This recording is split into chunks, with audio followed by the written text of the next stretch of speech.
ராமானுஜதயாபாத்திரம் ஞானவைராக்கியபூஷணம் ஸ்ரீமத்வேங்கடநாதார்யம் வந்தே வேதாந்ததேசிகம் லக்ஷ்மீநாதசமாரம்பாம் நாதயாமுனமத்தியமாம் அஸ்மதாச்சாரியபரியந்தாம் வந்தே குருபரம்பராம் யோ நித்யமच्युतपदाम्बुजयुग्मरुक्म व्यामोहतस्तदितराणि तृणाय मेने अस्मद्गुरोर्भगवतोऽस्य देहिसिन्धोः रामानुजस्य चरणौ शरणं प्रपद्ये मातापिता युवतयस्तनया विभूतिः सर्वं यदेव नियमेन मदन्वयानाम् आद्यस्य नः कुलपतेर्वकुलाभिरामम् श्रीमत्तदङ्घ्रियुगलं प्रणमामि मूर्ध्ना भूतं सरश्च महदाह्वय भट्टनाद श्रीभक्तिसारकुलशेखर योगिवाहान् भक्ताङ्घ्रिरेणुपरकालयतीन्द्रमिश्रान् श्रीमत्पराङ्कुशमुनिं प्रणतोऽस्मि नित्यम् முந்துற்றணஞ்சே முயற்றி தரித்துரைத்து வந்தித்துவாயார வாழ்த்தியே சந்த முருகூரும் சோழிசூழ் மொய்ப்பூம் பொருணல் குருகூரன்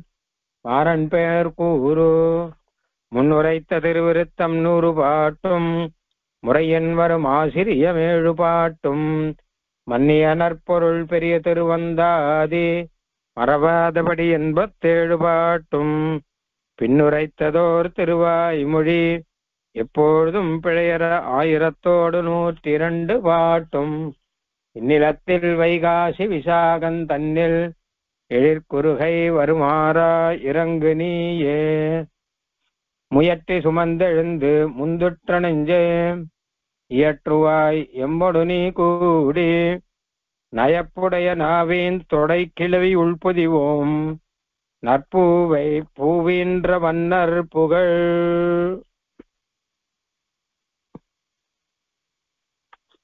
எம்பெருமானிடம் ஈடுபட்டு இருக்கக்கூடியவர்கள் அந்த மனசு அவர்களை விட்டு எம்பெருமானோடு பின்னாடியே போகக்கூடியதாக இருக்கும் என்பதை பெரிய திருவந்தாதியிலே 49வது பாட்டிலே சொன்னார். ஆழ்வார் தாம் இருக்கக்கூடிய நிலையை எல்லாம் இங்கே சில பாசுரங்களிலே சொல்லுகிறார் அப்படின்னு பார்த்தோம். கொன்றானே எமக்கு யாம் விண்ணாட்டுக்கு உச்சமதாம் வீட்டை அமைத்திருந்தோம். நாங்கள் எப்படி இருக்கோம் அப்படின்னா, எமக்கு தான் இந்த சீவைகுண்டம், அதுக்கு மேல இருக்கக்கூடிய பகவத் அனுபவம் எல்லாம் எமக்கு என்பதாக நாம் நினைத்திருக்கிறோம் அப்படின்னு தம்முடைய விஷயத்தை சொல்லி, நான் கொண்டல்தான் மால்வரைதான் மாகடல்தான் கூரிருள்தான் அப்படின்னு எம்பெருமானை பார்க்கும்போது கண்ணனார் பேருரு என்று எம்மை பிரிந்து அப்படின்னு என்னுடைய நெஞ்சு, அந்த என்னுடைய நெஞ்சிலே திருக்கண்ணனுடைய பேருருவமானது என் மனசிலே பட அந்த மனசானது என்னை பிரிந்து ஓடும். எதை பார்த்தால் நான் கண்ணனை பார்த்தா மாத்திரம் இல்ல, கொண்டல்வாள் மால்வரை தான் மாகடல் தான் கூரிருள் தான் அப்படின்னு இதையெல்லாம் பார்த்தா கூட என் மனசு கண்ணன் பின்னாடி போய்விடுகிறது அப்படின்னு தன்னுடைய நிலைமையை பற்றி ஆழ்வார் 2 பாசுரத்துல சொன்னார். இப்படி கூட ஆழ்வார் இருக்கும் பொழுது எம்பெருமான் என்ன செய்ய வேண்டும் என்றால், அவருக்கு பரம அனுகிரகம் பண்ணி அவருக்கு சேவை சாதித்து நன்றாக அவரை சந்தோஷப்படுத்த வேண்டும். ஆனால் அதை எம்பெருமான் செய்யல. அதாவது இப்படிப்பட்ட ஒரு பாவத்தோட ஒரு பக்தர் ஒருத்தர் இருக்கார். கொண்டல் தான் மால்வரை தான் மாகடல் தான் கூரிருள் தான் வண்டரா பூவை தான் மற்றுத்தான் கண்டனாள். இதெல்லாம் எதை பார்த்தாலும் சரி என் மனசானது உடனே எம்பெருமானையே நினைக்கும், நினைத்து அவன் பின்னாடி போகும், என்னை விட்டு மறந்து போகும் அப்படிலாம் சொல்லும்படியாக ஆழ்வார் இருக்கார். அப்படின்னு இங்கே இருக்கும்போது எம்பெருமானுடைய பகவத் அனுபவத்தையே பெற்றுக் கொண்டிருக்கிறேன் நான் அப்படின்னு சொல்றார். ஆனால் இப்படிப்பட்ட ஆழ்வாருக்கு எம்பெருமான் பரம அனுகிரகம் பண்ணணும். எம்பெருமான் எல்லாருக்குமே நமக்கெல்லாம் கூட அனுகிரகம் பண்றான். நமக்கெல்லாம் பண்ற மாதிரி தான் ஆழ்வாருக்கு பண்ணணுமா? ஆழ்வாருக்கு பரம அனுகிரகம் பண்ண வேண்டாமா? நேரம் வந்திருந்து தன்னுடைய சேவையை கொடுக்க வேண்டாமா? அது கொடுக்கல. அது ஒரு சின்ன கஷ்டம் ஆழ்வாருக்கு இருக்குன்னு தெரிகிறது. அந்த கஷ்டத்தை ஆழ்வார் வெளியிடக்கூடிய ஒரு அழகான பாசுரம் இப்பொழுது நாம் பார்க்க போகிறோம். 50வது பாசுரம். அதாவது நமக்கெல்லாம் கூட பெருமாள் இப்படி பண்ணலையேன்னு ஒரு சின்ன கஷ்டம் இருக்கும். சாதாரண பலனை பிரார்த்திப்பவர்களுக்கெல்லாம், நானும் பெருமாளையே ரொம்ப நம்பிட்டு இருந்தேன், ஆனா பெருமாள் கை விட்டு விட்டார், பகவத் சங்கல்பம் அப்படின்னு சொல்லுவார். இல்ல சாதாரண பலன் இல்லாமல் கைங்கரியாதி பலன் எல்லாம் பிரார்த்திக்கிறவா கூட, என்னமோ எம்பெருமான் என்ன இப்படி இப்படி வச்சிருக்கான், நிறைய கைங்கரியம் பண்ணணும்னு ஆசை, இது பண்ணணும்னு ஆசை, அது பண்ணணும்னு ஆசை, எல்லாம் பெருமாள் என்னமோ அவன் சங்கல்பிச்சாதானே நடக்கும் அப்படின்னு கஷ்டப்படுறவாளா வருத்தம் பெருமான் கிட்ட. பெரிய அளவு வருத்தம் இல்ல, சின்ன அளவு ஏதோ வருத்தம் இருக்கும். ஏன் நமக்கெல்லாம் சின்ன அளவு இருக்கு அப்படின்னு கேட்டா, நாம ஒன்றும் அப்படி பெருசா நம்மாழ்வார் மாதிரி கிடையாதே. நம்மளை பெருமாள் கூட்டி உட்காந்து வச்சிருக்கிறதே பெரிய விஷயம். ஏதோ இந்த கைங்கரியம் பண்ண முடியுமா, அதுவே பெரிய விஷயம். ஏதோ கைங்கரியம் பண்ணிட்டு இருக்கோமா, அதுவே பெரிய விஷயம். ஏதோ ஒன்று ரெண்டு பலன் கொடுக்குறானா, அதுவே பெரிய விஷயம். அப்படி நமக்கெல்லாம் தோணும். அதனால நான் என்னமோ பெருமாள் இதையும் பண்ணுவான்னு பார்த்தேன், அது வரக்காணும், அது பண்ண காணும் அப்படின்னு ஒரு சின்னதா ஒரு இது இருந்தா கூட நம்மளுடைய நிலைமை நமக்கு தெரியும் இல்லையா. அதனால சரி பெருமாள் என்ன அவர் சங்கல்பப்படி நடத்தட்டும், எதுவானாலும் அவன் அனுகிரகம் அப்படின்னு ஏதோ ஓரளவு ஆறி இருப்போம். ஆனால் ஆழ்வார் மாதிரி இருப்பவர்கள் அப்படி இல்லை. லோகத்துல எந்த விஷயத்திலும் இருக்கிற ஈடுபாட்டை எல்லாம் குறைத்து கொண்டு, எந்த விஷயத்திலுமே ஈடுபடாமல் எம்பெருமானிடமே முழு நேரமும் ஈடுபட்டு கொண்டு அவனை பலவிதமாக அனுபவித்துக் கொண்டிருக்கிறவர்களை பெருமான் விசேஷமா அனுகிரகம் பண்ணணும். ஆனா அது பண்ணலையேன்னு ஒரு சின்ன ஒரு ஆதங்கத்தை வெளிப்படுத்துகிறார் ஆழ்வார் இந்த பாட்டிலே. 50வது பாசுரம். பிரிந்தொன்று நோக்காது தம்முடைய பின்னே திரிந்துழலும் சிந்தனையாறு தம்மை புரிந்து ஒரு கால் ஆவாவன இறங்கார் அந்தோ வலிதே கொல் மாவாய் பிளந்தார் மனம். எம்பெருமானை விட்டு பிரிந்து வேற விஷயத்திலே நாங்கள் நோக்க மாட்டோம். எம்பெருமானுடைய பின்னேயே எங்களுடைய சிந்தை போய்கொண்டிருக்கும். எம்பெருமானை பற்றியே திரிந்து உழலும் என்று சுற்றி சுற்றி சுற்றி அவனுடைய லீலைகள், அவனுடைய கல்யாண குணங்கள், அவனுடைய விபூதிகள், அவனுடைய சௌந்தரியம், திருமேனிகள், இதை பற்றியே தான் சிந்திச்சு கொண்டிருக்கும். அப்படி இருக்கக்கூடிய சிந்தனையார்கள், தியானம் பண்ணுபவர்கள், யோகிகள் நிறைய பேர் இருக்கா. ஆனால் இவர்களை எல்லாம் புரிந்து இவர்களுக்கே விசேஷமாக ஸ்நேகம் வைத்து ஒரு தடவையாவது எம்பெருமான் ஆவா என இறங்கார். ஆஹா அப்படின்னு சொல்லி இப்படி ஒருத்தர் இருக்காரு, நாம அவளுக்கு சேவை கொடுக்கணுமே அப்படின்னு சேவையெல்லாம் கொடுத்து அவளை உடனே கூட்டி கொண்டு இதெல்லாம் பண்ணணும் இல்லையோ. ஆனால் அப்படி இறங்கவில்லையே எம்பெருமான். அந்தோ வலிதே கொல் மாவாய் பிளந்தார் மனம். இந்த மாவாய் பிளந்தார் இருக்கா இல்லையா, குதிரையினுடைய வாயை பிளந்தார். கேசின்னு குதிரையினுடைய வாயை பிளந்தவருடைய மனம் இருக்கே, அது ரொம்ப வலிது, ரொம்ப திருடமானது போல இருக்கு, ரொம்ப கடினமானது போல இருக்கு. ஏன்னா இத்தனையும் பண்றவாருக்கு இறங்காமல் இருக்கக்கூடிய ஒரு மனசுன்னா எம்பெருமானுடைய மனசு கூட கடினமா இருக்கு அப்படின்னு சொல்ல தோன்றுகிறது என்பது இந்த பாசுரத்தினுடைய அர்த்தம். பொதுவாகவே இந்த மாதிரி ஒரு எண்ணம் சில சமயம் வரக்கூடும். இதனுடைய தொடர்ச்சி அடுத்த பாட்டு ஒண்ணு இருக்கு, அதுல இதனுடைய சரியான பாவம் அப்படிங்கிறது அடுத்த பாட்டுல வரும். இந்த பாட்டுல இந்த ஒரு கஷ்டம், ஆவா என்று இறங்கார். ஆவானா ஆகான்னு அர்த்தம். ஆவாவென்ற அருள் அப்படின்லாம் வருமோ இல்லையோ திருப்பாவையில. ஆஹா அப்படிங்கிற தமிழ்ல ஆவான்னு வரும். ஆஹா அப்படின்னு இறங்கக்கூடிய ஒரு வகை, அதாவது தயை செய்யும் போது ஐயோ அப்படின்னு சொல்றா இல்லையா, அந்த மாதிரி பண்ணணுமே, பெருமாள் பண்ணலையே. தொண்டடிப்புடையாழ்வார் சொல்றார், தெளிவிலா கலங்கள் நீர் சூழ் திருவரங்கத்துள் ஓங்கும் ஒளியுளார் தாமே அன்னே தந்தையும் தாயுமாவார் எளியதோர் அருளும் என்னே எந்திரத்து எம்பிரானார் அழிய நம்பையல் என்னாரு அம்மவும் கொடியவாரே. நான் என்னுடைய சொந்த ஊரை எல்லாம் விட்டுட்டு ஸ்ரீரங்கத்துக்கு வந்தேன். திருவண்டங்குடியில வந்தவர் ஆழ்வார். அதை விட்டுட்டேன். அந்த ஊர்ல வீடு வாசல் எல்லாத்தையும் விட்டுட்டேன். அந்த ஊர்ல பந்துக்கள், அம்மா அப்பா எல்லாரையும் விட்டுட்டேன். எனக்கு இனிமே சகல விதமான பந்துவும் ரங்கநாதன் தான் சொல்லிட்டு ஸ்ரீரங்கத்துக்கு வந்தேன். எனக்கு வீடு அப்படின்னா என்னுடைய க்ஷேத்திரம், என்னுடைய சொந்தமான இடம் அப்படின்னா ஸ்ரீரங்கம் தான் வச்சுட்டேன். இங்கேயே தோட்டம் அமைத்து ரங்கநாதருக்கு கைங்கரியம் பண்ணிட்டு இருக்கேன். தெளிவிலா கலங்கள் நீர் சூழ் திருவரங்கத்துள் ஓங்கும் ஒளியுளார் தாமே அன்னே தந்தையும் தாயுமாவார். அவர்தானே எனக்கு தந்தை, அவர்தான் எனக்கு தாய். நான் வேற யாரையும் பந்துக்களாவே நினைக்கல, இவரையே நம்பி இங்க வந்துட்டேன். ஆனால் அவர் என்ன சொல்லணும், பையன்னு சொல்லணும் இல்லையோ, அவன் சொல்லல. அழிய நம் பையல் என்னாரு, என்ன நம் பையன்னு சொல்லணும் இல்லையோ. நான் அவளை அம்மா அப்பான்னு சொன்னா, அம்மா அப்பான்னு சொல்றதுன்னா நம்மளாம் கூட பெருமாளை சொல்றோம், நீ தாய் தந்தை மாதவம் துமேவ மாதா அச்ச பிதா துமேவ அப்படின்லாம் சொல்றோம். ஆனால் பிதாத்வம் மாதாத்வம் தைத்த தன்னையஸ்வம்னா ஆழ்வார் அளவந்தார் பாட்டுல வரும், ஸ்லோகத்துல வரும். ஆனா இவர் அப்படி இல்லை, சொல்றது இல்லை, செஞ்சாருவார். அம்மா அப்பாவையெல்லாம் விட்டுட்டார், பந்துக்களை எல்லாம் விட்டுட்டார், வீடு வாசல்லாம் விட்டுட்டார், எல்லாத்தையும் விட்டுட்டு ஸ்ரீரங்கத்துல ரங்கநாதன் தான் இன்னி எனக்கு சகலவித பந்துன்னு வந்தார். அப்படிப்பட்டவர்கிட்ட பெருமாள் எத்தனை விசேஷமா அனுகிரகம் பண்ணணும். நம் பையன் வைக்கணும் இல்லையோ, ஆனா நம் பையல் என்னார் அம்மவோ கொடியவாரே, என்ன கொடிய பாப்போம், நான் என்ன பாப்பம் பண்ணேன், என்ன பையன்னு சொல்லலையேன்னு. ஏன் தொண்டடிப்புழவார் இப்படி சொல்றாருன்னா, தொண்டடிப்புழவாரோட சரித்திரத்துல ஒரு சின்னதா ஒண்ணு சொல்லுவா இல்லையா, அவர் எங்கேயோ நடுவுல கொஞ்சம் ஏமாந்து போய் ஒரு ஸ்திரீயுடன் இருந்தார், அதுக்கப்புறம் பெருமாள் திருத்தி பண்ணி கொண்டார். அப்ப அந்த ஸ்திரீயுடன் அவர் இருந்த சமயத்துல பெருமாள் வந்து அவரை நம் பையன் ஆச்சேன்னு சொல்லி திருத்திருக்க வேண்டாமா? அம்மா அப்பா தன் பையன் இப்படி வேற விஷயத்துல போறத பார்த்துட்டு இருப்பாளா?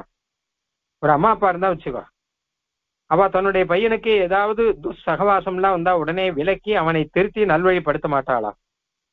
அந்த மாதிரி தானே இவரும் பண்ணணும், இந்த பெருமாளும் ரங்கநாதரும். ஏன்னா அந்த மாதிரி பண்ணணும் இல்லையோ, ஆனா பண்ணல, நம் பையன் நினைக்கல, அம்மவோ கொடியவாரே அப்படின்னு தொண்டடிப்புடி ஆழ்வார் சொல்றார். அந்த மாதிரி ரீதியில இப்ப அந்த மாதிரி ஒண்ணும் இல்ல, ஆழ்வார் யோகியாவே இருக்க, ஆனா பெருமாள் கண்ணுக்கு நேர சேவை சாதிக்கல முதலான கஷ்டங்கள்லாம் இருக்கு ஆழ்வாருக்கு. ஒரு நாள் காண வாராயே அப்படிலாம் சொல்ற மாதிரி ஒரு நாள் காண வரணுமே பெருமாள், இப்படி எல்லாம் நினைச்சுட்டு இருக்கார். விசேஷ அனுகிரகம் பண்ணணும் பெருமாள் நினைச்சுட்டு இருக்கார், ஆனா அவர் பண்ணல. தபஸ் பண்றாத திடீர்னு 10,000 வருஷம் தபஸ் பண்றான்னு புராணங்கள் வரும். 10,000 வருஷம் தபஸ் பண்ற வரைக்கும் பெருமாள் என்ன பண்ணியிருந்தார்? 10,000 வருஷம் அவர் தபஸ் பண்ணிட்டு இருக்கார். எல்லாத்தையும் விட்டுட்டு ஆகாரத்தை எல்லாம் விட்டுட்டு பெருமாள் நினைச்சு அப்படிதானே தபஸ் பண்றான். அப்புறம் தானே பெருமாள் வர. பிரிந்தொன்று நோக்காது தம்முடைய பின்னே திரிந்துழலும் சிந்தனையார். அவர்கள்லாம் பிரிந்து ஒன்று நோக்காதே, பிரிந்துனா எம்பெருமானை விட்டு பிரிந்து ஒன்றும் வேற விஷயத்தில் ஒன்றும் நோக்காதே ஈடுபடாமல் இருப்பவர்கள். எம்பெருமானை விட்டு விலகி இன்னொரு இடத்துல ஈடுபட மாட்டார்கள். எம்பெருமானை தவிர வேற எதுவும் தெரியவே தெரியாது அவர்களுக்கு, உன்னை தவிர வேற யாரையும் தெரியாது அப்படிங்கிற ரீதியில இருப்பவர்கள். வேற விஷயம் எதுவும் தெரியாது, வேற போகம் எதுவும் தெரியாது, உன்னை தவிர எதுவும் தெரியாது அப்படின்னு பெருமானையே பற்றி இருப்பவர்கள்.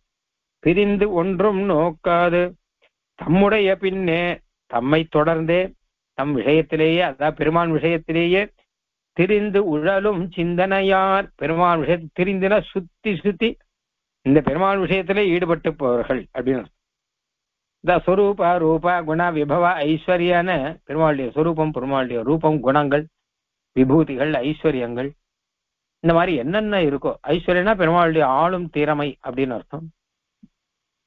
இந்த மாதிரி சௌந்தர்யாதி குணங்கள், இது எல்லாம் பெருமாள் கிட்ட லீலைகள் என்னென்ன இருக்கோ எல்லாத்தையும் இதுலயே திரிந்து திரிந்து உழலார். இதுல ஏதாவது குறைவு இருந்ததுன்னா உடனே வேற விஷயத்துக்கு போகணும். இதுதான் 24 மணி காலமும் பெருமாள் அனுபவிக்கிறதுக்கு அத்தனை விஷயம் இருக்கு. ராமாவதாரம், கிருஷ்ணாவதாரம் நிறைய இருக்கு. சிவத் ராமாயணம் நவராத்திரியில் விசேஷம்ங்கிறார், சிவத் பாகவதம், ஸ்ரீ விஷ்ணு புராணம், ஆழ்வார் ஸ்ரீசுக்திகள், தேசிகன் ஸ்ரீசுக்திகள், ஆச்சாரிய ஸ்ரீசுக்திகள், என்ன குறை? எத்தனை விதமா நாம் அனுபவிக்கலாம். சாஸ்திரம் விசாரம் பண்ணி அனுபவிக்கலாம்னா ஸ்ரீபாஷ்யம் முதலானது, இல்ல திவ்ய பிரபந்தத்தில் அனுபவிக்கலாம், இல்ல கதைகள் லீலைகள் அனுபவிக்கணும்னா ராமாயணம், மகாபாரதம், அந்த மாதிரி பாகவதம் முதலானது எல்லாம். இப்படி எல்லாம் இருக்கு. திரிந்து உழலும் சிந்தையார், இதுலேயே திரிந்து, அதுவும் பலவிதமான குணங்கள், ஸ்வரூபம், அது மாதிரி சௌசீல்யம், சௌலபியம் முதலான பலவிதமான கல்யாண குணங்களிலே திரிந்து உழலும் சிந்தையார், எம்பெருமானிடத்திலே சுற்றி கொண்டிருக்கிற மனசை உடையவர்கள், தியானம் பண்ணுவர்கள், அவர்களை திரிந்துழலும் சிந்தனையார் தம்மை புரிந்து ஒரு கால் ஆவா என இறங்கார். புரிந்துனா அவர்களிடம் கருணை செய்துன்னு அர்த்தம். அவர்களை புரிந்து கொண்டு அவர்களிடம் பிரீத்தி செய்து ஒரு கால் ஒரு சமயம் ஆவா என இறங்கார். ஆஹா அப்படின்னு சொல்லி அவளுக்கு முன்னாடி போய் நின்று கவலைப்படாதவங்க, இன்னும் ஒரு 10 வருஷம் தான் உங்களை கூட்டுக்கிறேன் அப்படி ஏதாவது சொல்லலாம் முடியும். ஆனா நேர சேவையே கொடுக்க மாட்டார் பெருமாள். பிரிந்து ஒரு கால் ஆவா என இறங்கார், அந்தோ வலிதே கொல் மாவாய் பிளந்தார் மனம். அந்தோனா கஷ்டம், ஐயோ கஷ்டம். அந்த குதிரை கேசின்னு ஒரு அரக்கன் ஒருத்தன், அசுரன் ஒருத்தன் குதிரை ரூபத்தில் வந்தான்னு கிருஷ்ணாவதாரத்துல இருக்கு. அந்த குதிரையினுடைய வாயை பிளந்தானாம் கண்ணன். மாவாய் பிளந்த ஆனை மல்லரை மாட்டியன்னு வருதோ இல்லையோ, மா வாய் பிளந்தான், மானா குதிரை, குதிரையுடைய வாயை பிளந்தான் அப்படின்னு இருக்கு. அதனால கேசவன் அப்படின்னு கண்ணனுக்கு ஒரு திருநாமம். இதனாலேயும் பல காரணம் உண்டு கேசவன்கிறதுக்கு, இதனாலேயும் கேசவன் அப்படின்னு ஒரு திருநாமம் ஆச்சு. அப்போ வலிதே கொல் மாவாய் பிளந்தார் மனம், அப்படிப்பட்ட மாவாய் பிளந்தவனுடைய மனம் ரொம்ப வலிது போல இருக்கு, ரொம்ப திருடமானது, இறங்க மாட்டேன் என்கிறாரே அப்படின்னு அர்த்தம். இந்த இடத்துல கேசி குதிரை வடிவத்திலே வந்த கேசி என்பவனை சம்ஹாரம் பண்ண சரித்திரத்தை சொல்ற. இப்படியே பார்த்துட்டே வந்தோம்னா இப்படி நடுவில் அழகான சரித்திரங்கள்ல அழகா சொல்லிட்டே வர இல்லையா. முன் பாட்டில் நாம ஒரு தரம் பார்த்தோம், அமைப்பொழிந்த மென்தோழி காரணமா வெங்கோட்டு ஏர் ஏழுடனே கொன்றானையே மனத்து கொண்டுன்னு. அது மாதிரி பூதனா சம்ஹாரம் இதெல்லாம் பார்த்தோம். இங்க கேசி சம்ஹாரத்தை சொன்னதுக்கு ஒரு காரணம் ஒண்ணு இருக்குங்கிற அழகா இந்த இடத்துல. கேசி சம்ஹாரம் தான் கண்ணன் பிருந்தாவனத்துல செய்த லீலையில கடைசி லீலை அது. அது முடிஞ்சது, கேசி சம்ஹாரம் ஆச்சு, உடனே அக்ரூரர் வந்தார், கிருஷ்ணனை கூட்டிட்டு போயிட்டாரு அப்படின்னு வரும். அது வரைக்கும் பிருந்தாவனத்துல கேசி சம்ஹாரத்துக்கு முன்னாடி நடந்து ராசக்கிரீடா. அதாவது கண்ணன் இந்த ஆயர் குலத்துல இருக்கிறவர்களுக்கு பரம அனுகிரகம் செய்ய வேணும் என்பதற்காக மதுரையை விட்டு இங்க வந்தான்.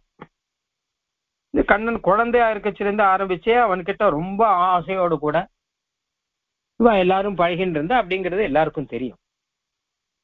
அதுக்கப்புறம் கண்ணன் வேணுகோபாலனாக அப்படியே ஆகும்போது அங்க இருக்கக்கூடிய பெண்கள் எல்லாம் தம் மனசை பறி கொடுத்தார்கள்.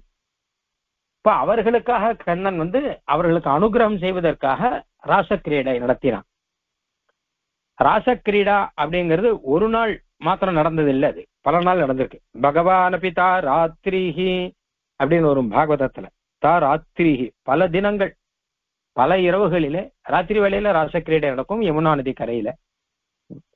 பகவான் பகவான்கிற எண்ணத்துல கண்ணன் இருக்கான். இந்த ராசக்கிரீடை நடத்தும் போது அவர்கள்லாம் கண்ணன்னு சொல்றா, பிரிய நாயகன் சொல்றா. ஆனா பகவான் பகவான்கிற எண்ணத்துல இருந்து பக்தர்களுக்கு அனுகிரகங்கிற ரீதியில ராசக்கிரீடை நடத்துறான்.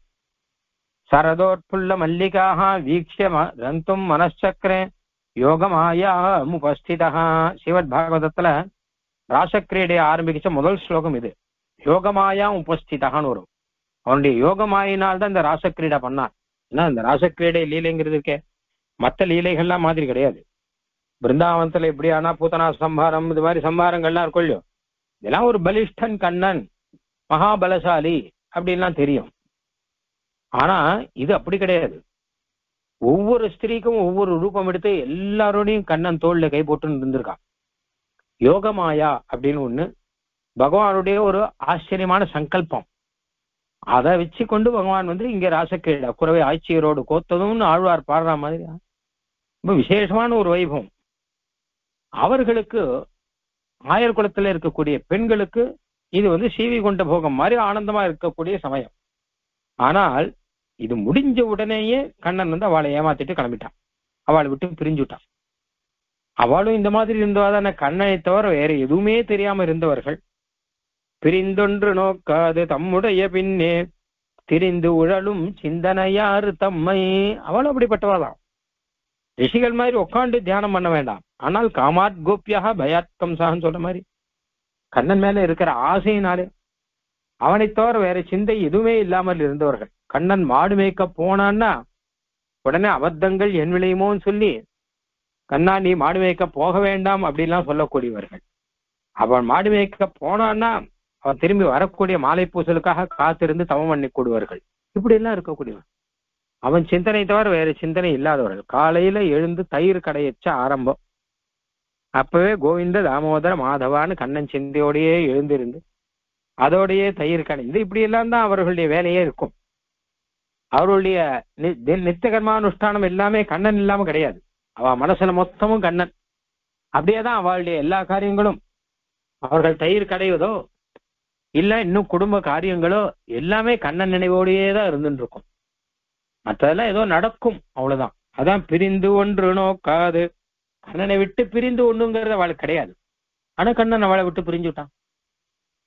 ஏன்னா அதான் வலிதே கொல். மனசுன்னு அப்படி ஒரு மனசா வலிதே கொல் மாவாய் பிளந்தார் மனம்.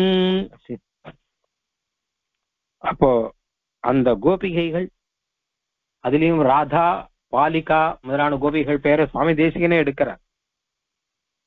ராதாவை பத்தி நமக்கே தெரியும், நிறைய கேள்விப்பட்டிருக்கோம்.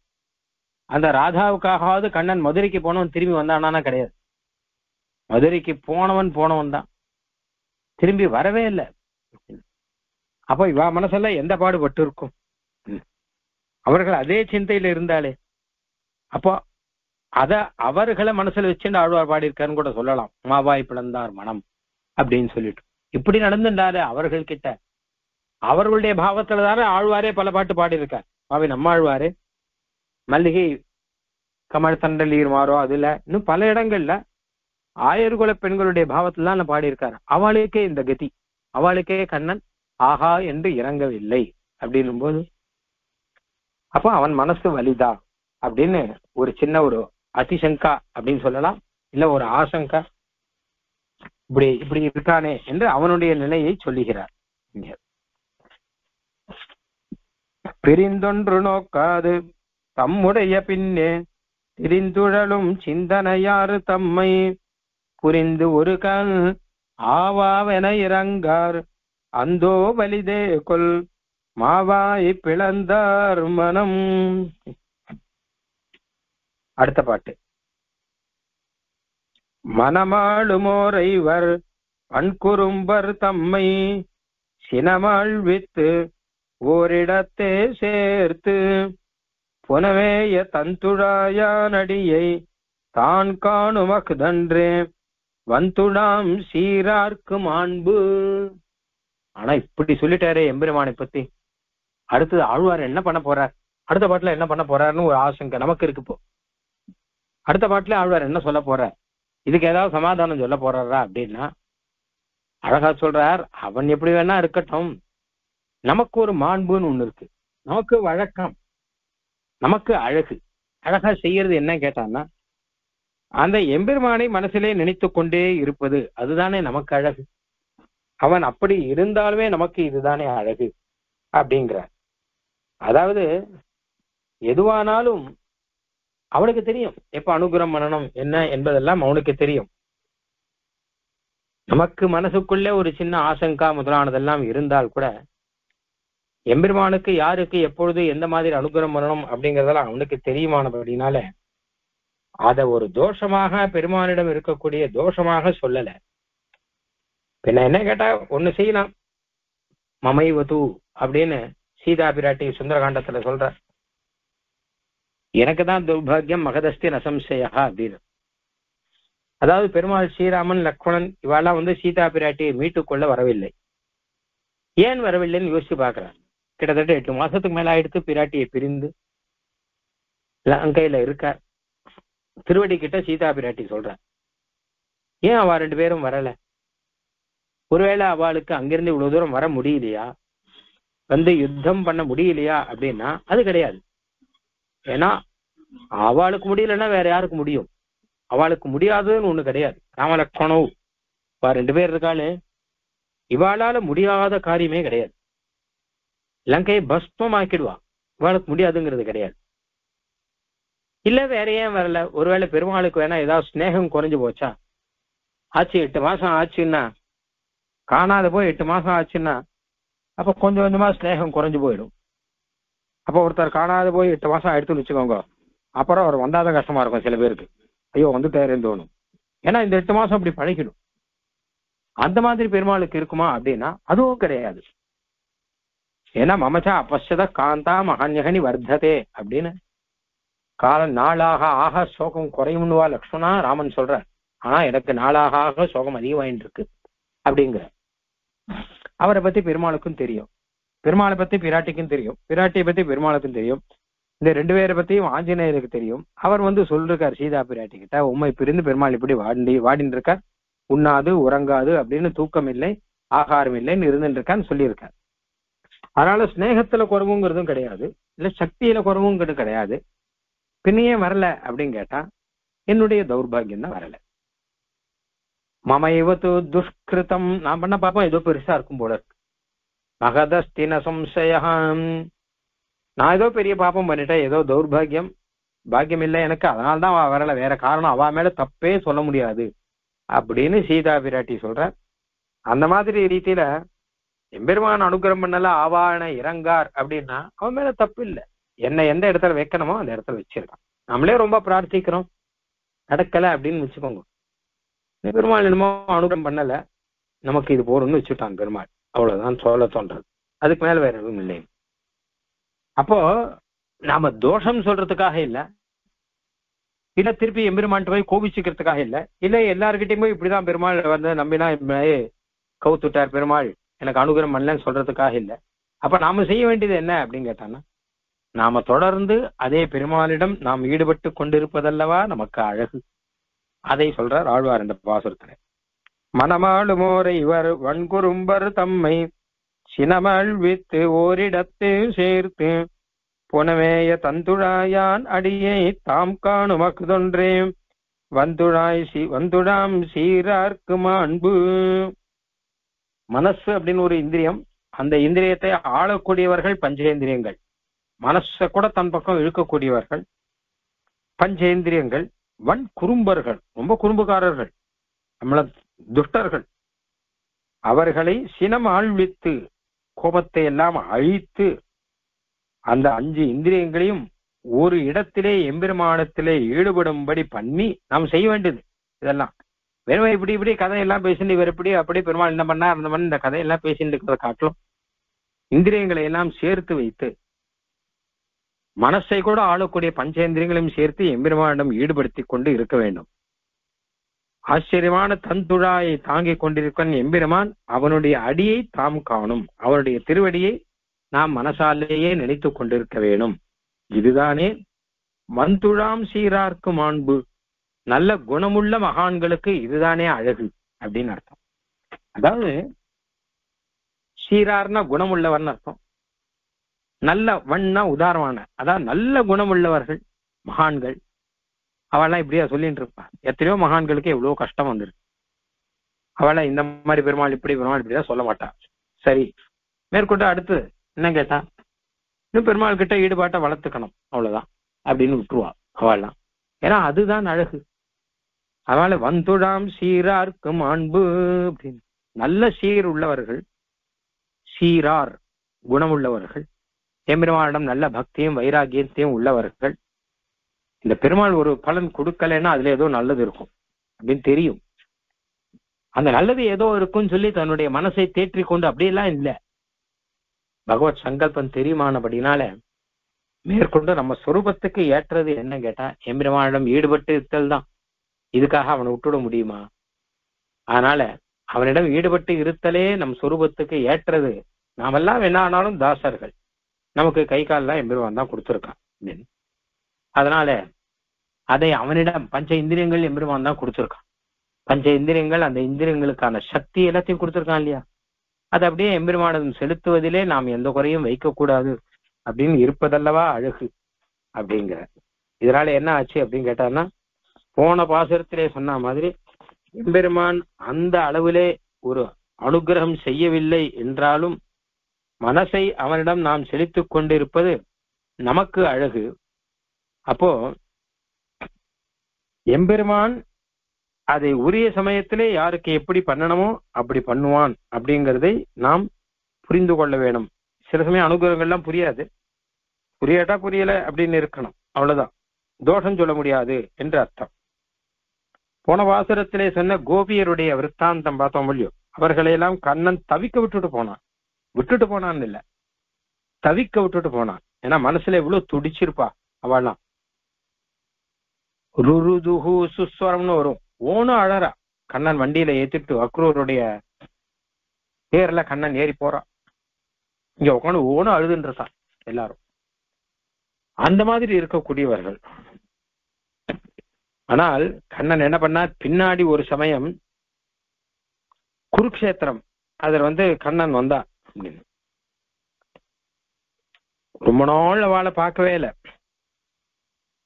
ஆனா குருக்ஷேத்திரத்துல வந்த உடனே மெதுவா விசாரிக்க, அங்க சில பேர்லாம் வந்தா, கோபர்கள்லாம் வந்தா. அவள்கிட்ட எல்லாம் கண்ணன் சில வார்த்தைகள்லாம் கேட்கறான். எல்லாரும் எப்படி இருக்கங்கோ என்ன அப்படிங்கறதெல்லாம் கோபியர்களும் சில பேர் பார்க்க நேர்ந்தது. அப்போ நீங்களாம் என்ன நினைச்சுட்டு இருக்கங்கோ அப்படின்னு கேட்கறான் கண்ணன். ஒண்ணு என்ன நன்றி கெட்டவன் அப்படின்னு நினைக்கிறீங்களா அப்படிங்கிறான். ஏன்னா உங்களோட சேர்ந்து இருந்து திடீர்னு எல்லாத்தையும் மறந்துட்டு போயிட்டான்னா அவன் மனசு எவ்வளவு கல்லா இருக்கும் அப்படிதானே நினைப்பா. என்னன்னா கல் மனசுக்காரன் நினைக்கிறீங்களா? என்னென்ன நன்றி கெட்டவன் அப்படின்னு நினைக்கிறீங்களா? நான் மனசுல உங்களை நினைச்சுட்டு இருந்தேன், உங்கள் மனசுல நான் இருக்கேன். நமக்கு மனசார பிரிவு அப்படிங்கிறது கிடையாது. சரீரத்துல பிரிவு இருக்கு அப்படின்னா அது ஒத்தவத்திற்கும் அவளுக்கு விதித்தது அப்படின்னு ஒண்ணு இருக்கு இல்லையா, அதுதான் நடக்கும். யார் யாருக்கு என்னென்ன விதிச்சிருக்கோ அது நடக்கும். பாருங்களேன், கோபிகா ஆயர்குல பெண்கள் நிறைய பேர் வேலையெல்லாம் விட்டுட்டு போனா. ஆனா மதுரையில் துவாரகையில போய் அங்க 16,000 ராஜகுமாரிகளை விவாகம் பண்ணிக்கிறான்னு வரும்.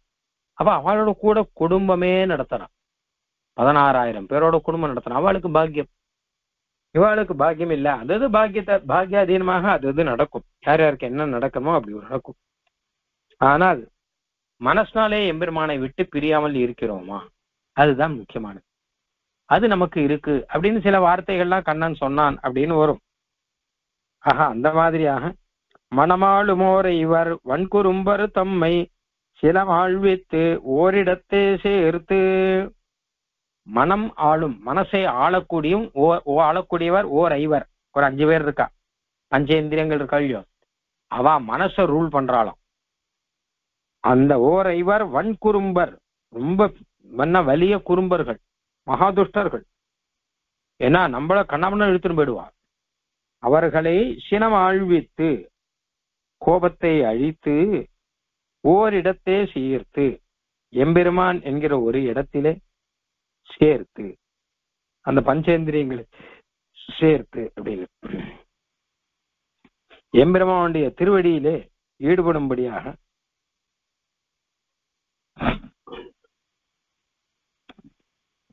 சினம் ஆழ்வித்து அப்படின்னா கோபத்தை அழித்துன்னு அர்த்தம். சினம்னா கோபத்தை, மாழ்வித்துன்னா அழித்துன்னு அர்த்தம். அதாவது பெருமாள் கிட்ட இருக்கக்கூடிய கோபத்தை அழித்துன்னு ஒரு அர்த்தம் சொல்லலாம். போன பாட்டுல பெருமாள் கிட்ட லேசா சின்னதா ஒரு கோபம் இருக்கு அப்படின்னு சொன்னார் இல்லையா, ஒரு ஆதங்கம் இருக்கு, கோபம்னு கூட சொல்லக்கூடாதுல்ல. ஆனா அதையும் அழித்து, அதெல்லாம் ஒண்ணும் கிடையாது, பெருமாள் என்ன பண்ணாலும் அது நல்லதாதான் இருக்கும் அப்படின்னு. இல்ல இந்திரியங்கள் கிட்டயே பெரிய அளவுல கோபம்லாம் ஒண்ணும் கிடையாது. இந்திரியங்கள்லாம் தான் நம்மளை கெடுக்கிறது இல்லையா. இந்திரியங்கள் கிட்ட கோபங்கிறது கூடாது. என்ன கேட்டா, கோபத்தை அழித்து அதே இந்திரியங்களை பகவான் கிட்ட ஈடுபடுத்தணும். நமக்கு இந்திரியங்கள்லாம் வேணும் பெருமாள் கிட்ட ஈடுபடுத்துவதற்கு. இந்திரியங்கள் தான் துஷ்டர்கள், வன் குறும்பர்கள், ஒரு விதத்துல நம்மை கெடுப்பவர்கள் இந்திரியங்கள் தான். அது நமக்கு நல்லா தெரிகிறது. ஆனா அதுக்காக சினம் ஆழ்விது, அதுக்காக இந்திரியங்களை எல்லாம் கோபிச்சுண்டு அப்படிலாம் இருக்க வேண்டாம். அந்த இந்திரியங்களையே மாத்தி பெருமானிடம் ஈடுபடுத்த வேணும் அப்படின்னு ஒரு அர்த்தம் தெரியுது.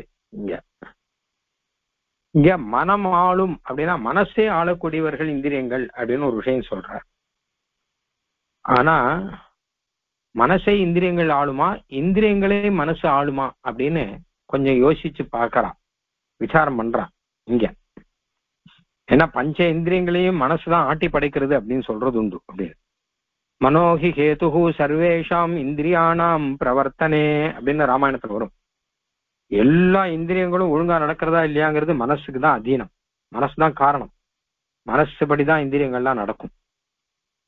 அப்போ மனசு நன்னா இருந்தா இந்திரியங்களும் நல்ல விஷயத்துல போகும், மனசு கெட்டு போயிருந்தா இந்திரியங்களும் கெட்ட விஷயத்துல போகும். மனசு நன்னா இருந்து வச்சுக்கோங்க. இத இந்த விஷயத்த ஆஞ்சநேயர் தான் சொல்ற. அதாவது ஸ்ரீமத் ராமாயணத்துல சுந்தரகாண்டத்துல ராவணனுடைய அந்தப்புறத்துக்குள்ள ஆஞ்சநேயர் போற. அங்க போய் சீதாதேவியை தேடுற. முதல்ல இலங்கைக்குள்ளே ஒவ்வொரு அம்மா பாக்குற. அதுக்கப்புறம் ராவணனுடைய கிரகத்துக்குள்ள வர்றார், அங்கேயும் போய் எல்லா இடமும் பாக்குறார். அப்புறம் கடைசியில் அப்படியே அந்தப்புறத்துக்குள்ள போயிட்டார். அந்தப்புறங்கிறது பெண்கள் இருக்கக்கூடிய இடம். இவர் போன சமயம் ராத்திரி, எல்லாம் கண்ணாபனான்னு படுத்துட்டு இருக்கா. ராவணனுடைய ஸ்திரீகள் மனைவிகள் நிறைய பேர் இருக்கா. சில பேர்லாம் தேவலோகத்திலேருந்து வந்துவா, நல்ல அழகா இருக்கக்கூடியவர்கள். சில பேர்லாம் நாகலோகத்திலேருந்து வந்துவா. சில பேர்லாம் அந்த அசுர ஜாத்தியை சேர்ந்தவாளே அப்படிலாம் இருக்கக்கூடியவா. பலவிதமான ஸ்திரீகள் இருக்கா. இப்ப கொஞ்சம் தாறுமாறா படுத்துட்டு இருக்கா, நேரம் படுத்துக்கல யாரும். பொதுவாக பெண்கள் படுத்து உறங்கக்கூடிய இடத்துல போய் பார்க்க கூடாதுன்னு சொல்லுவா. ஏன்னு கேட்டா கொஞ்சம் தாறுமாறா இருக்கும், ஆடைகள்லாம் விலகி இருக்கும், ஏதோ ஒண்ணு இருக்கும், அதனால போய் பார்க்க கூடாது. ஆனா இவர் போய் பார்க்கிறார், ஏன்னா சீதா தேவியை தேடுறாரோ இல்லையோ, அதனால போய் பார்க்கிறார் இவர். அங்க அவ எப்படி இருந்தாங்கிறத நன்னா வால்மீகி வர்ணிக்கிறார். அங்க அதாவது தாறுமாறா இருந்தா அவ படுத்துன்னு இருக்கா, மத்தளத்தை கட்டின்னு படுத்துன்னு இருக்கா, ஒருத்தருக்கு ஒருத்தர் கட்டின்னு படுத்துன்னு இருக்கா, அப்படி எல்லாம் இருக்கும். அதுல அது முடிச்சுட்டு அங்க பார்த்தா யாருமே சீதாதேவி இல்ல, அவர் வெளில வந்துட்டார் ஆஞ்சநேயர். அது வந்தப்புறம் தான் அவர் யோசிக்கிறார், ஐயோ அந்த புறத்துல போய் பார்த்தோமே, தப்பு பண்ணிட்டோமே. ஏன்னா பெண்கள் படுத்துட்டு இருக்கிற இடத்துல போய் பார்க்கவே கூடாது, அதுவும் ஒவ்வொரு முகமா போய் பார்த்திருக்கார். இது சீதா பிரேட்டே, இது தேவலோகத்திலே வந்தவள் போல இருக்கே, அப்படிலாம் பார்த்திருக்கார். ஐயோ தப்பு பண்ணிட்டோமே அப்படின்னு நினைக்கிறார். அப்போ ஆஞ்சநேயர் அவரே தனக்குத்தானே சொல்லிக்கிற சமாதானம் தான் இது. நான் என்ன தப்பு பண்ணேன், என்னுடைய மனசுல எந்த கெட்ட பாவமும் இல்லையே, மனசு நன்னா தானே இருந்தது, கண்ணால பார்த்தேன் வாசம் தான். ஆனா மனசு நன்னா இருந்தான்னு வச்சுக்கோங்க, அப்ப கண்ணால பார்த்தா கூட தோஷமாகாது இல்லையா. மனோகி ஹேதுஹு சர்வேஷாம் இந்திரியானாம் பிரவர்த்தனே. இந்திரியங்கள் துஷ்டமா இருக்கா நன்னா இருக்காங்கிறதுக்கு காரணம் மனசுதான். மனசு நன்னா இருந்தா இந்திரியங்களும் நல்லா இருக்கும், கண்ணு காதெல்லாம் நல்ல வழியில இருக்கும்.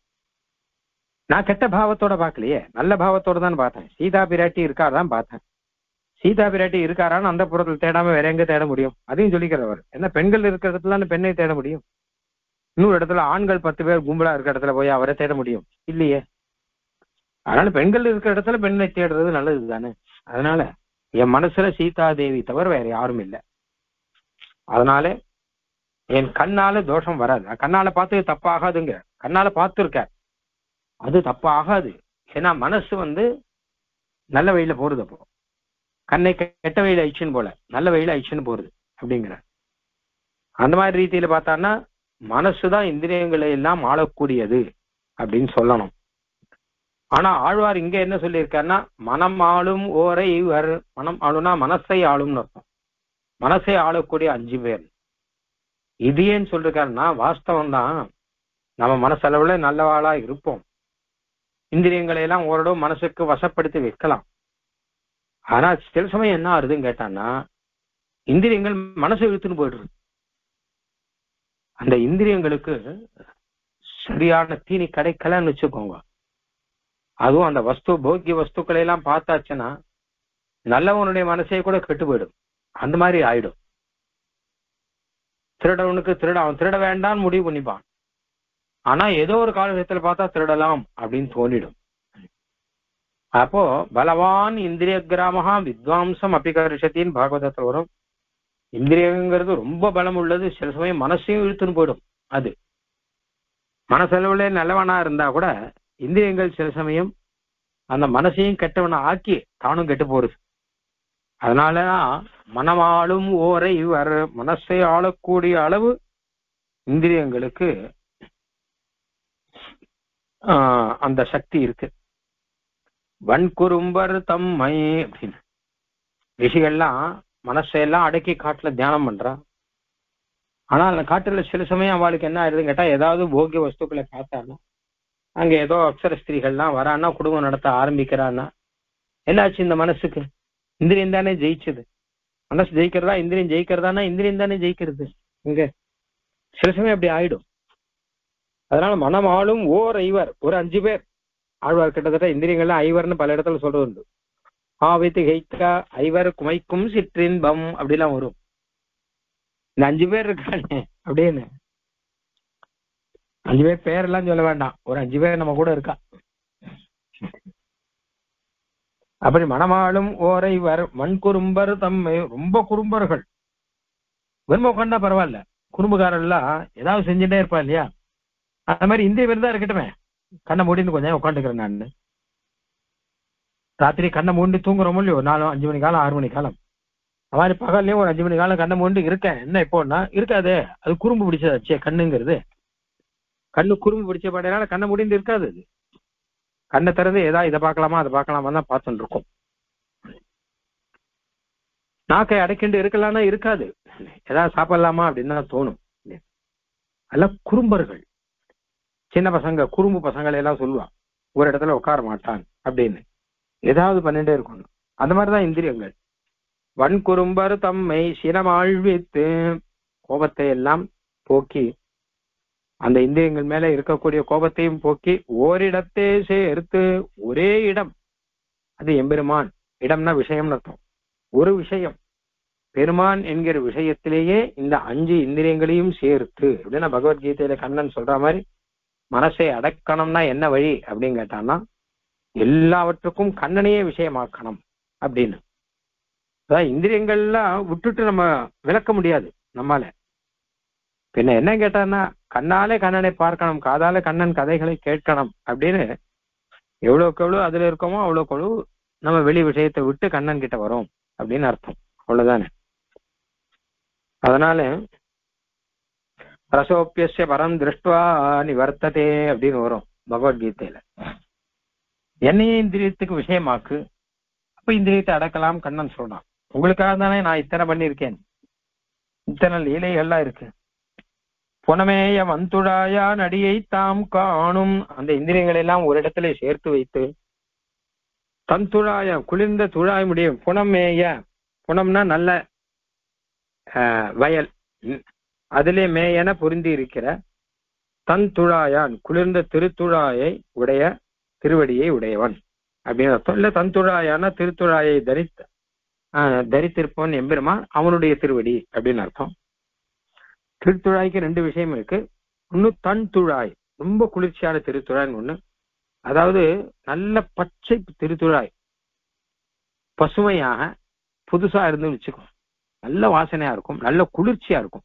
அது திருத்துழாய்க்கு வாசனை மட்டும் இல்லாமல் குளிர்ச்சி அப்படின்னு ஒண்ணு உண்டு, நல்ல குளிர்ச்சியா இருக்கும். புனமேய அப்படின்னா அந்த நிலத்திலே இருக்கிறன்னு அர்த்தம். அது அந்த நிலத்திலே இருக்கும்போது அந்த குளிர்ச்சி, அதை எடுத்துட்டோம்னு வச்சுக்கோங்களேன், வாட ஆரம்பிச்சிடும் இல்லையா. நிலத்திலே இருக்கிற தன்துழாய் எப்படி குளிர்ச்சியோட இருக்குமோ அந்த மாதிரி அந்த திருத்துழாயை தன் மார்பிலே தாங்கினவன். ஆனா எம்பெருமான் திருமார்பிலே வந்தாச்சுன்னா, அப்ப நிலத்தை விட்டு வந்தாச்சே அப்படின்னா அதுக்குதான் சொல்றான், அந்த நிலத்திலே இருக்கச்சு எப்படி இருக்கும் அதே மாதிரி எம்பெருமானுடைய திருமார்பிலையும் இருக்குமா, கொஞ்சம் கூட அது மாறாதா. முன்னாடியே ஒரு இடத்துல வந்தது அது எப்படி. ஆனா ஒண்ணும் இல்லாத தேவர்கள் கூட அவ போட்டுண்ட மாலை வாடாதுன்னு இருக்கு. அவளுக்கே அந்த இது உண்டனா எம்பெருமானுக்கு என்ன. அப்ப நிலத்துல இருந்து எடுத்து வாடி போயிருந்தா கூட எம்பெருமான் திருமேனியில சாத்தினா அது மறுபடியும் பிரகாசிக்கும், வாடெல்லாம் போய் அது மலர ஆரம்பிச்சிருவான். அப்படிப்பட்டது புனமேய தந்துழாயான், அப்படிப்பட்ட திருத்துழாயை தரித்தவன் எம்பெருமான். அவனுடைய அடியை தாம் காணும், அவனுடைய திருவடியை தாம் மனசாலே காணும், மனசாலே பார்க்கும். யாரு? நாமெல்லாம். அக்குதன்றே வன்துழாம் சீரார்க்கு மார்பு, நல்ல குணங்களை உடையவர்களுக்கு வன் துழாம் சீரார்.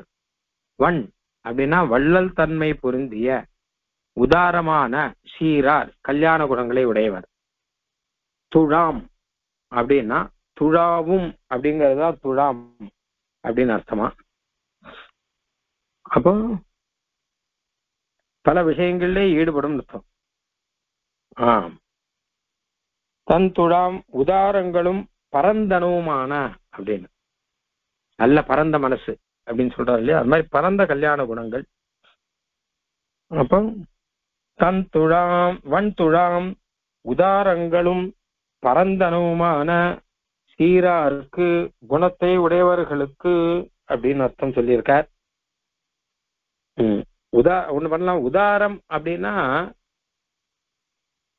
சிறந்தது அப்படின்னு அர்த்தம். துழாம் அப்படின்னு கேட்டான்னா எல்லார்டையும் நன்னா ஆழமாக பதிந்திருப்பதுன்னு உத்தமூர் சுவாமி 2 அர்த்தம் அழகா சாதிச்சிருக்காரு. வன் அப்படிங்கிறதுக்கும் துழாம்ங்கிறதுக்கும். இது ரெண்டும் அந்த சீருங்கிறதுக்கு விசேஷம். சீர்னா நல்ல குணங்கள்னு அர்த்தம். அந்த குணங்கள்ல 2 இருக்கணுமா. ஒரு நல்ல குணம் அப்படின்னா அதுல 2 இருக்கணும். ஒண்ணு என்னன்னு கேட்டான்னா, இன்னொருத்தர்கிட்ட தோஷம் பார்க்க கூடாது. இரண்டாவது என்ன அப்படின்னா, அந்த இன்னொருத்தர்கிட்ட இருக்கிற குணத்தை பெருசா பார்க்கணும் அப்படின்னு 2 இருக்கு. ஒருத்தர் ரொம்ப நல்லவர் அப்படின்னா, நல்லவர்னா இவர் நல்ல குணங்களை உடையவர் அப்படின்னு மட்டுமல்ல, பிறரிடம் தோஷத்தை இவர் பார்க்க மாட்டார் அப்படிங்கிறது ஒண்ணு. இரண்டாவது, அந்த பிறரிடம் இருக்கக்கூடிய குணங்களை அவர் விசேஷமாக பார்ப்பார் அப்படிங்கிறது 2வது. இந்த 2ம் தான் வன் துழாம் அப்படிங்கிறதுக்கு அர்த்தமா. வன் அப்படின்னா வள்ளல் தன்மை பொருந்தியன்னா அவாகிட்ட இருக்கக்கூடிய தோஷங்களை கூட தோஷமாக பார்க்காத அளவு இது உதாரணமாக இருக்கக்கூடியது, வள்ளல் தன்மையோடு பரந்த மனசோடு இருக்கக்கூடியதுன்னு அர்த்தம்.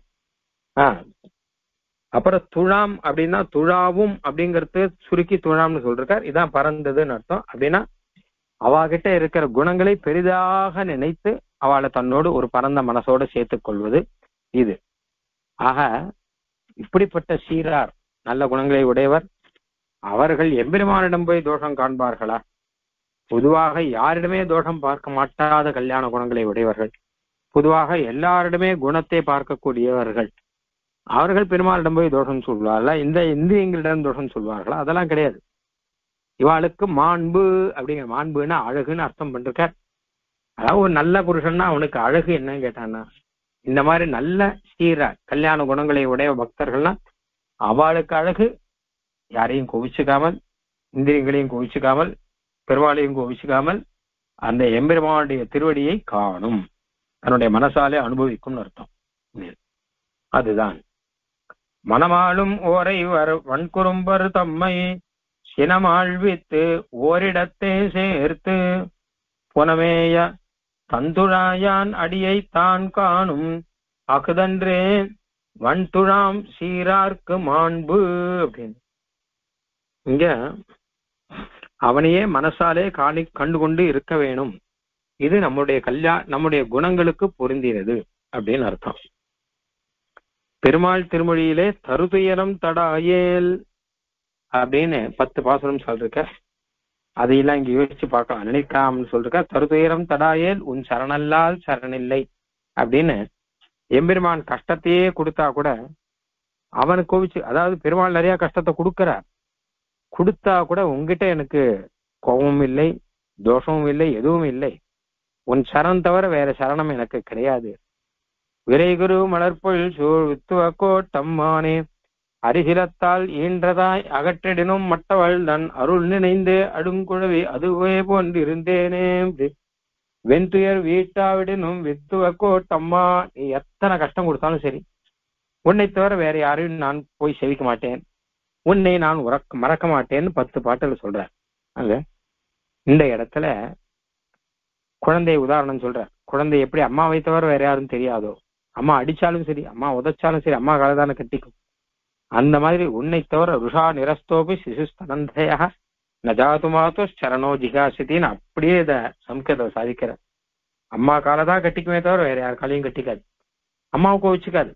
அம்மா வேணா குழந்தைய கோவிச்சுக்கலாம், சின்ன கை குழந்தை அம்மாவை கோவிச்சுக்குமா அப்படின்னு? அது அம்மாவை இருக்க கட்டிக்கவும் இல்லையோ. அந்த மாதிரிதான் நான் உன்னை ஒரு நாளும் விட மாட்டேன் அப்படின்னு. அதுதான் மாண்புங்கிறார், அதுதான் அழகு. ஆழ்வார்கள் மாதிரி இருக்கவளுக்கு அது அழகாக இருக்கிறது. அதை நமக்கு அது ஒரு பாடமாக இருக்கு. மனமாளும் ஓரை வன்குறும்பர் தம்மை சினமாழ்வித்தோரிடத்தே சேர்த்து புனமேய தந்துழாயானடியை தாம் காணும் அகுதன்றே வந்துழாம் சீரார்க்கு மாண்பு மாண்பாவித் தஞ்சான்று மண்ணிறந்தான் மாயவள் நஞ்சு ஊன்பாவித்து உண்டானது ஓர் உருவம் காண்பான் நம் கண்ணவா மற்றொன்று காணுரா சீர்பரவாது உண்ணவாய்த்தான் உருமோ ஒன்று. இந்த பாசத்தினுடைய அர்த்தம் நாளைக்கு பார்க்கலாம். ஆழ்வார் எம்பெருமானார் தேசிகன் திருவடிகளே சரணம்.